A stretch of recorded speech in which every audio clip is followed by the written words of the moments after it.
Nabi Isa putra Maryam, seorang nabi yang dihidupkan oleh Allah Subhanahu wa ta'ala di muka bumi, terlahir tanpa ayah, tapi lewat rahim seorang ibu yang mulia, dan dia adalah Sayyidatuna Maryam bintu Imran.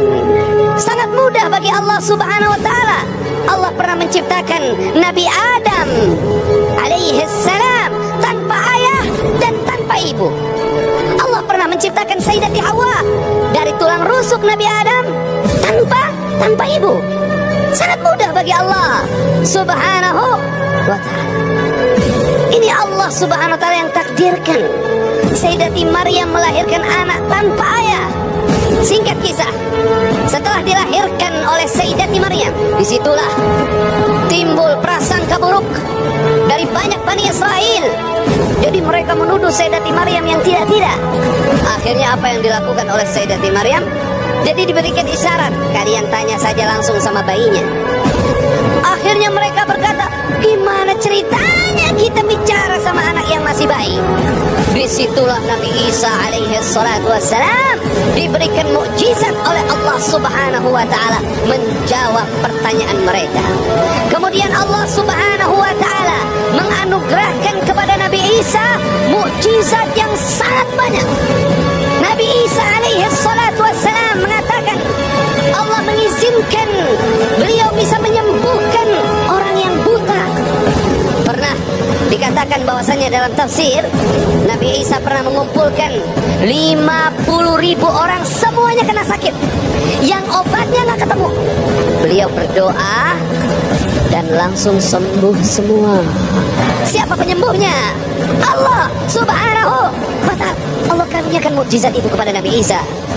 Dan aku menghidupkan yang wafat dengan izin Allah Subhanahu wa ta'ala. Ini semua tanda dari Allah Subhanahu wa ta'ala.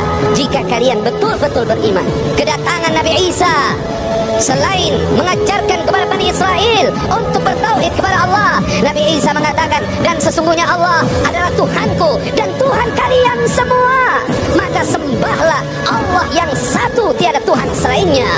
Kedatanganku untuk membenarkan kitab At-Taurah yang diturunkan kepada Nabi Musa sebelum aku, dan aku datang membawa kabar gembira untuk kalian semua. Kabar gembira untuk kalian semua.